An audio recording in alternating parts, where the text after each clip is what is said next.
Therefore, there is now no condemnation for those who are in Jesus Christ, because through Jesus Christ, the law of the Spirit who gives life has set you free from the law of sin and death.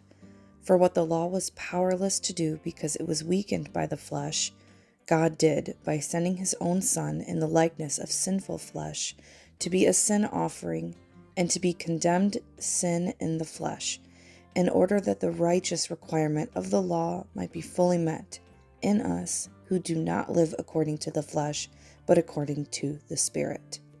Romans 8.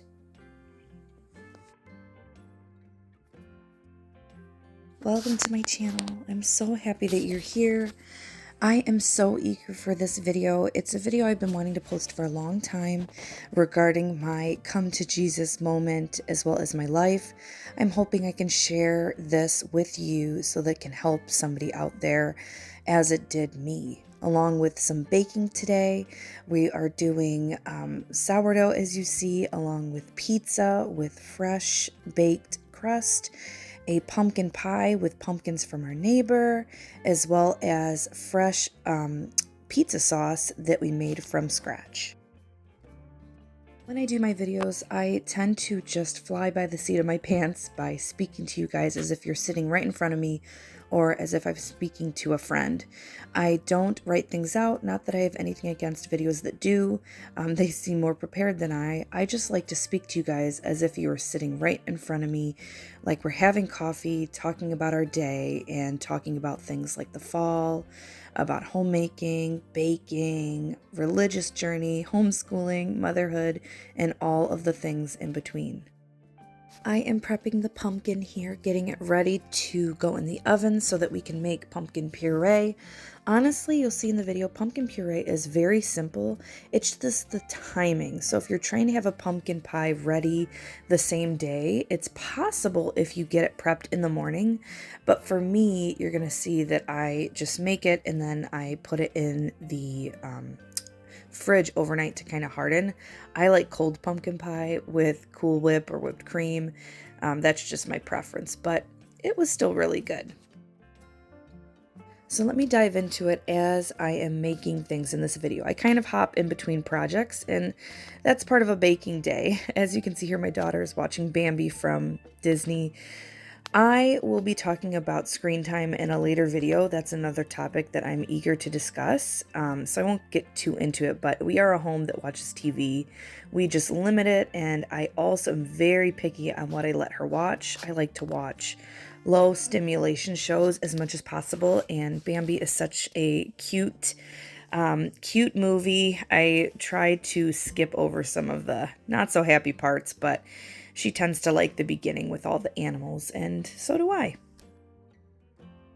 Anywho, back to the topic at hand. What made me have a wake-up call in my 30s, well, actually mid-20s before my daughter was born, for coming back to my calling and finding my way back to God?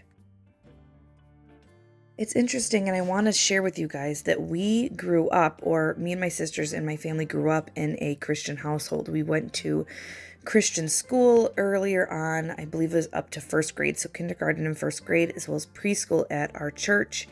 And I remember a lot of the Sunday school lessons, and I remember my mom teaching us things like the songs that we would sing, like "Yes, Jesus Loves Me" and all of that. I remember Noah's Ark, Adam and Eve, all of those stories, and those are the things I am trying to relay and pass on to my daughter.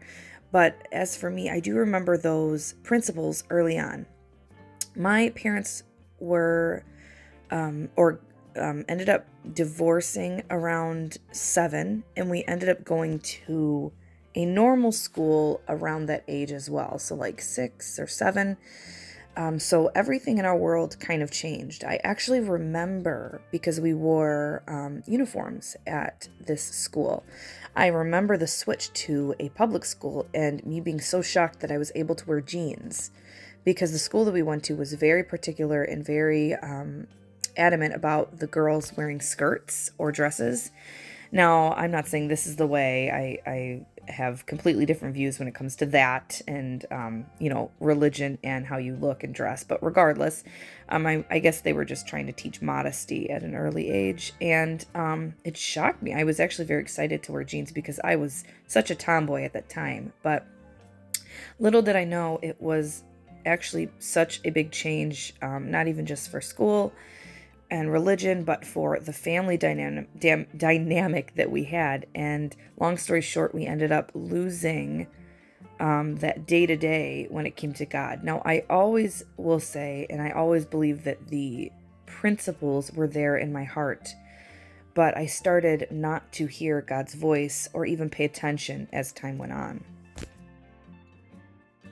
Over time, I lost my ear and my willingness to listen to my faith. And what I mean more specifically, it's not that I didn't believe in God. I think I transitioned slowly to spiritual believing. So things like witchcraft, like certain herbs that can heal you. I remember reading about a book called The Secret. I remember listening and feeling like there were more religions that I believed in more and kind of adding to it. And now looking back, I feel like I was so lost. I was so lost, and I made so many mistakes early on. If we would have just kept through with some of the practices that we did earlier on, I feel like I wouldn't have had such a troublesome childhood. Now, I don't blame my parents.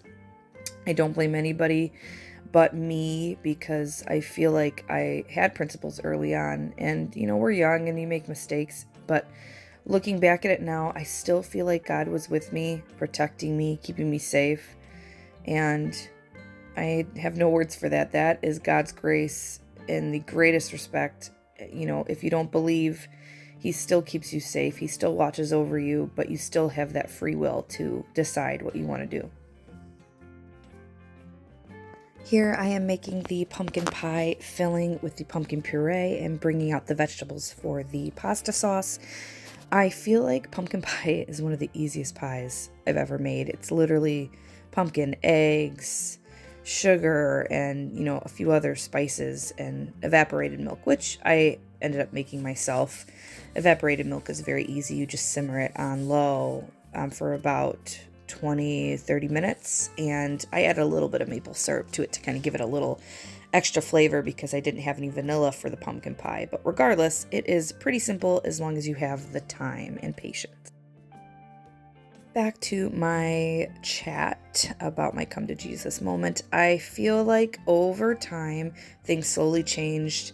I felt like something was missing in my life, and that's around when I started feeling like I had such a pull and an urge to start having children.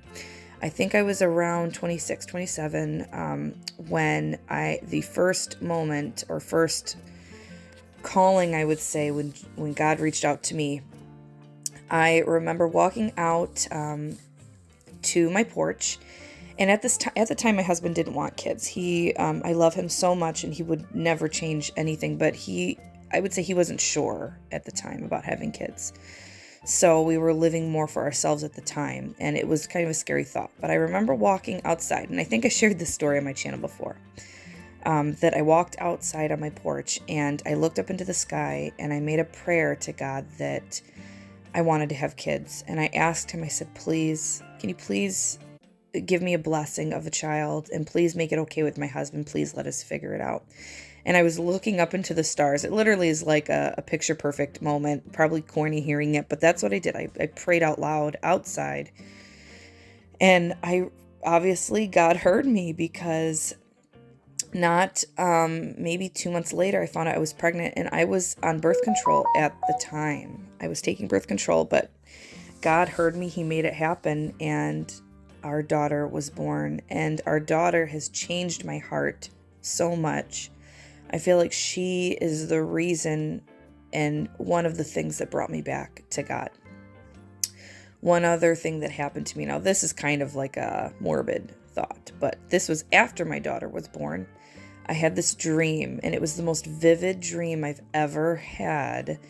And sometimes when I read the Bible, I question which could be, Satan talking to me, like, do these prophets really have these visions? Do they really is this true? And I feel very ashamed to admit that, and I think that that's something we work through in our religion and our belief. But regardless, I had this dream about me being chained to other people and walking down this huge black hole, walking down and spiraling. And I remember feeling so scared at that moment, and looking back at me, I remember looking back towards the sun and walking away from the light. And I remember waking up in a jolt and feeling like, okay, that was scary. That was a scary moment. And this dream I had was literally what I would call a wake-up call sent from God. Now, believe whatever you want. For me, this dream made me come back and realize my daughter is a blessing.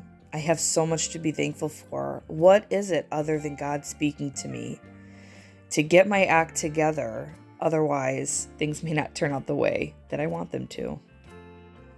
He lifted me out of the slimy pit, out of the mud and mire. He set my feet on a rock and gave me a firm place to stand. Psalm 40. Thank you so much, guys, for coming to my channel, listening to my crazy dreams, and hearing me out when it comes to blessings and my beliefs. I hope this video helped you.